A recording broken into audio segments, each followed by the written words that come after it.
Students, in my first video, I have covered questions worth 50 marks, 12 1-mark questions, 8 4-mark questions and 1 6-mark question. Now this is the continuation.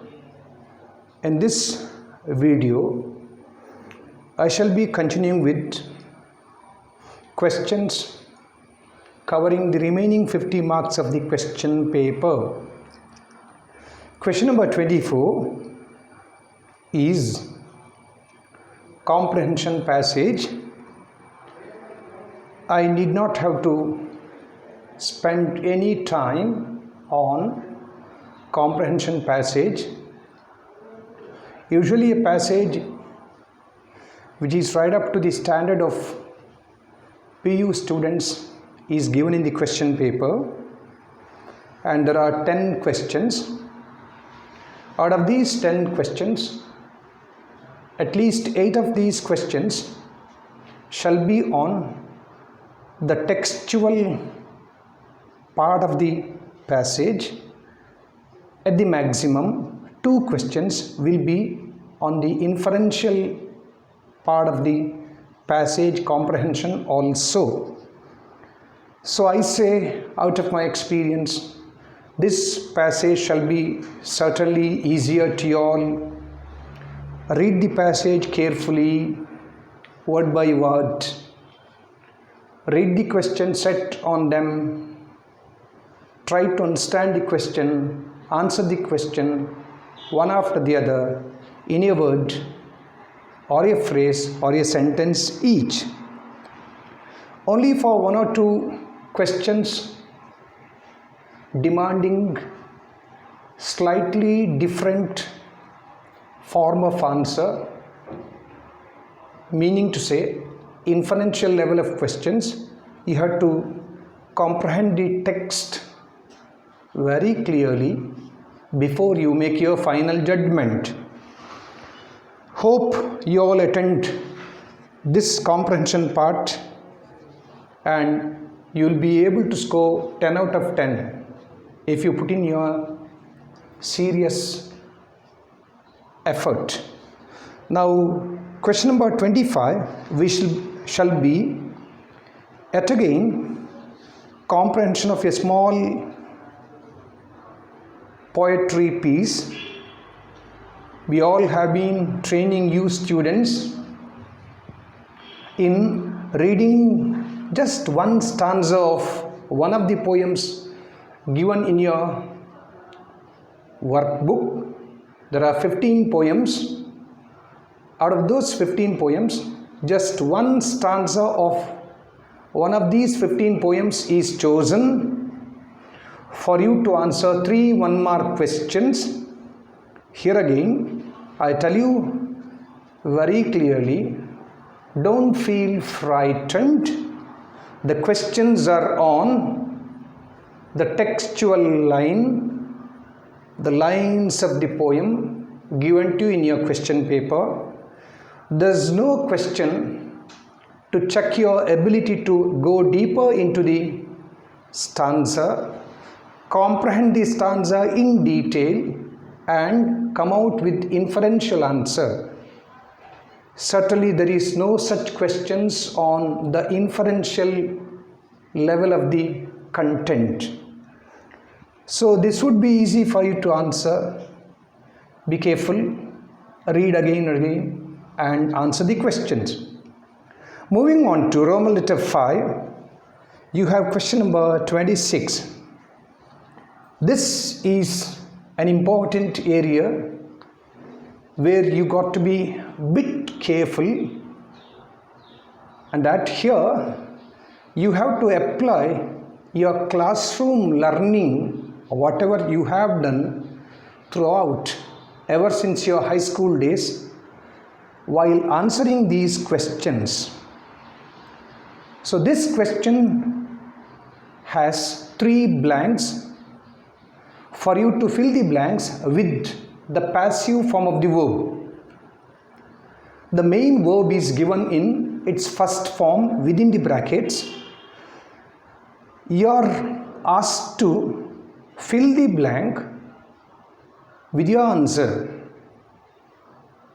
I mean, say, in other words, fill the blanks using the passive form of the verb given in brackets. Now here I just draw your attention to some of the important areas. Listen to me.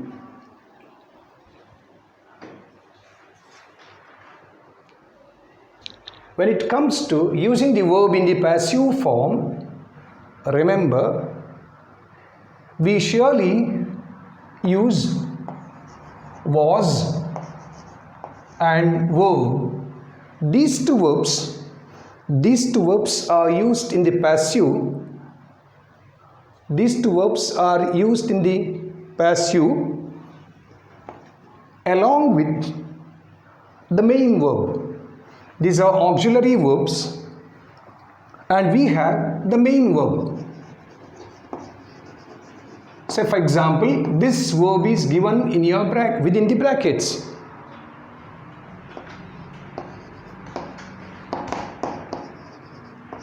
Verbs are given in the bracket like this. Now here is a blank for you to answer. And now here, this is the main verb which is in third form. This is also the main verb which is in first form. Main verbs are given in first form. When you answer, you have to use the third form of the main verb.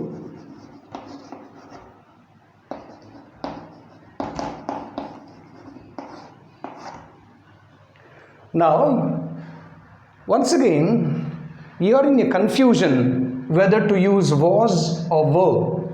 I don't go to the details pertaining to transformation of sentences from active voice to passive voice. I shall just try to draw your attention only to the most minimum basic requirement expected of you to face your examination in the right spirit. Now here, as you all understand, look at this. This can be used only with a singular subject. Whenever we use a singular subject, we shall use the singular helping verb, auxiliary verb, was. Whenever we use a plural subject,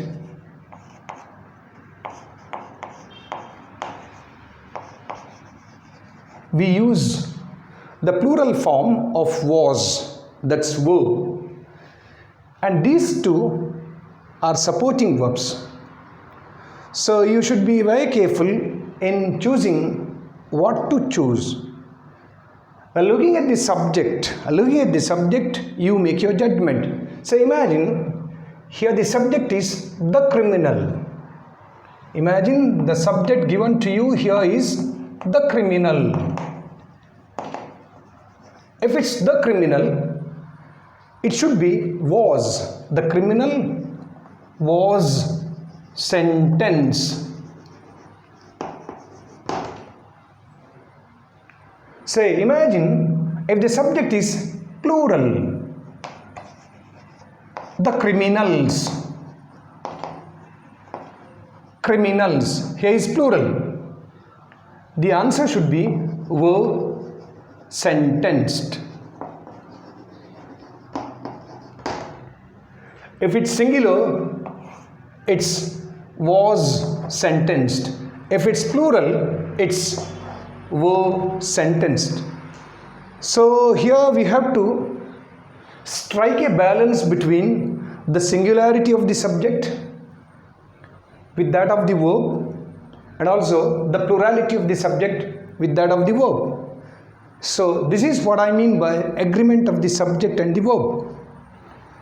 Here I have just prepared a few questions. Probably most of these were asked in the exams earlier. You will find them in the video. You can try to work out at home, answer them. I just read out one or two. A few years ago, a murder dash commit in Monaco. Students, I repeat, a murder. It's singular. The main verb given within the brackets is commit. Since the subject, a murder, is singular, you have to choose was committed. Look at the next one. The murderer dash death punishment. Within the bracket, the main verb given for you to fill in the blank using the passive form is give. The murderer, yet again, is singular subject, so the murderer was given death punishment. Later, death punishment dash convert within the brackets into life imprisonment.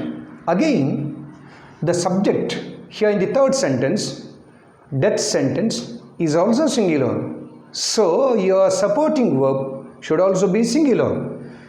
Death sentence was converted into life imprisonment. This is how you should be careful while answering these questions.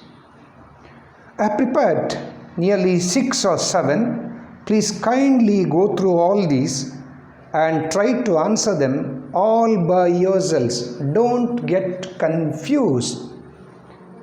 One point of caution to you all: in case you come across any adverb indicating present time, you have to be careful.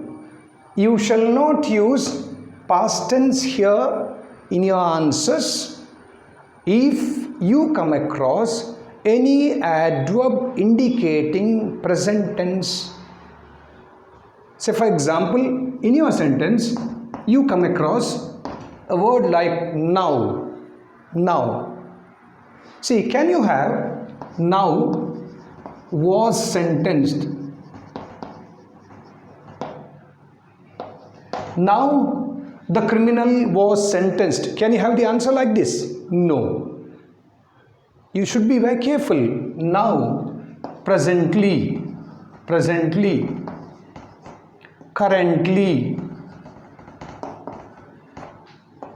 today. Say, when you come across such of these expressions denoting present tense, you should be careful not to use past tense but to go for present tense itself. You understand how active voice, passive voice constructions are used? Now I shall just show you in about 1 or 2 minutes how a verb is transformed. We understand that is, am can be written this way plus third form of the verb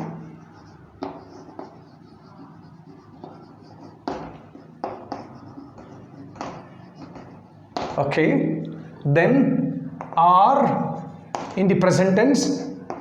In the past tense it shall be were plus third form of the verb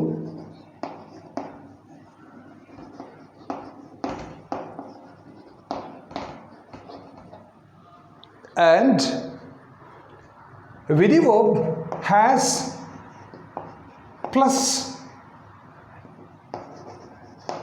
some other main verb, has done. Imagine you come across such a thing in the passive voice, what shall be the you come across such a thing in the active voice, and what shall be the passive voice for this? It's has been done.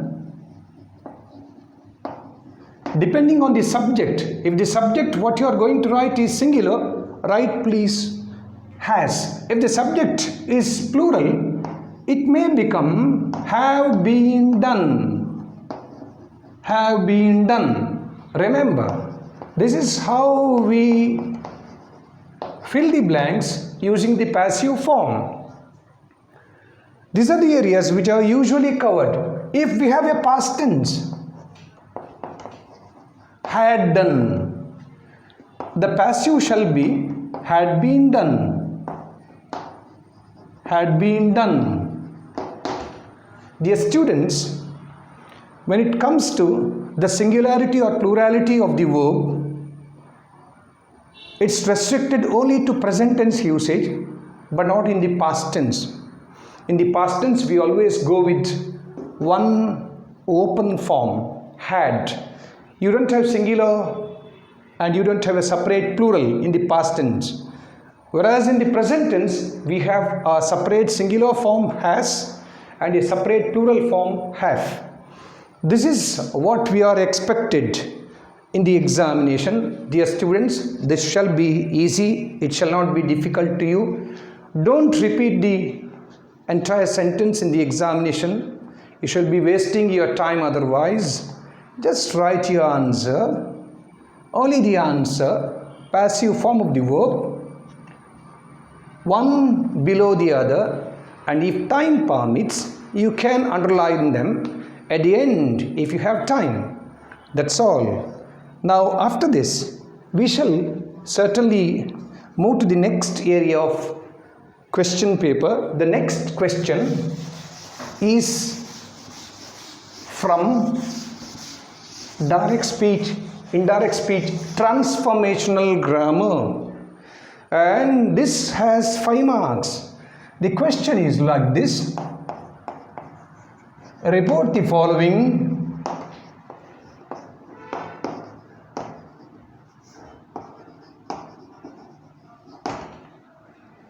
into a following conversation. This is how your question paper is set or given. It has 5 marks. Whatever is your sentence, first try to see the nature of the sentence, whether it is an affirmative sentence or a negative sentence or an interrogative sentence or imperative sentence. Just try to see. You understand all by yourselves. It's not that difficult. And now, if you have assertions, assertive sentences, for assertive sentences, please, when you change into indirect speech, when you report, use the word said. The introductory verb shall be said. Okay, and in addition to that, all of the procedures that you have to remember when you change the verb given within the actual words of the speaker. Simple present becomes simple past. Present continuous becomes past continuous. Present perfect becomes past perfect.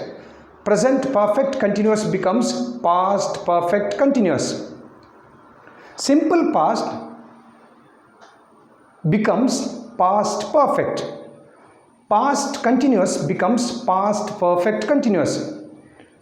Past perfect and past perfect continuous tenses shall remain the same. They shall not change when you change your sentence into reported speech, when you report the conversation. Just remember all those basic pieces of information that you are supposed to remember when you change your sentence into a conversation form. Then for interrogative sentence, say if you have a question, if you have a question in your question paper, say direct speech, you'll have to use the verb asked when you change into a reported speech. In fact, we also have a few other words. Instead of asked, you can use questioned, wanted to know, inquired, etc. But I tell you, they may just lead to some sort of confusion. Don't go in for any such alternative. Just stick on to this word alone. Asked. Gonzalo asked. This is how we are supposed to write. For all questions, listen to me, we have different kinds of questions, interrogative sentences. We have WH questions, okay, and we have yes or no questions, or questions of inversion. We call them inverted questions. When you answer either your WH question or yes or no questions, we have to use the verb asked. This is the basic requirement. And for your WH questions, repeat the same WH word. Repeat the same WH question word.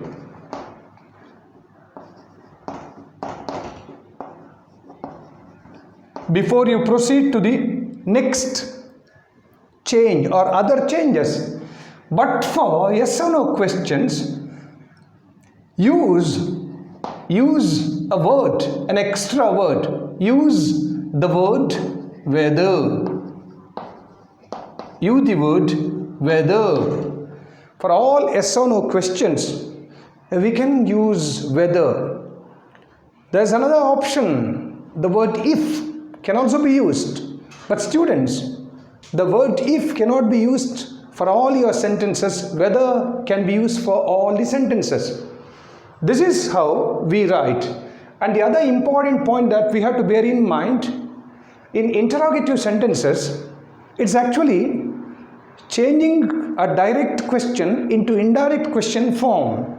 When you change a direct question into indirect question form, you obviously notice another important change.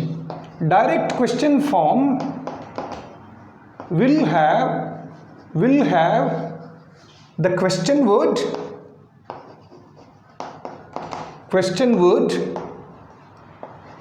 followed by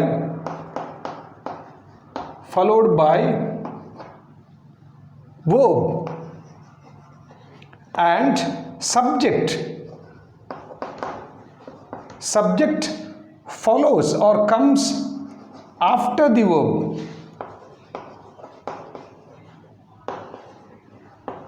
But when you change into reported speech, your question word shall be followed by your subject, and it's after the subject we use the verb. Verb comes later.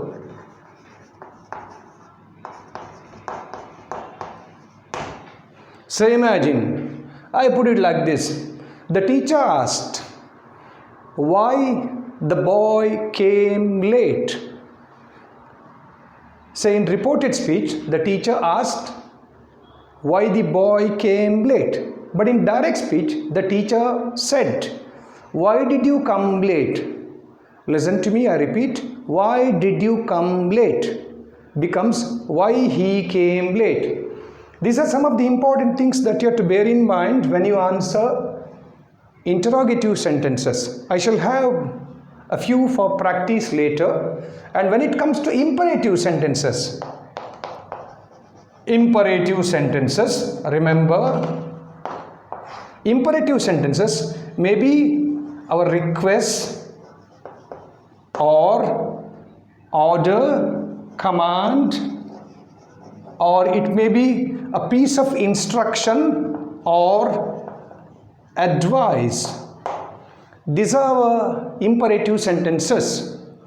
When you change imperative sentences, we shall change your verb into to infinitive.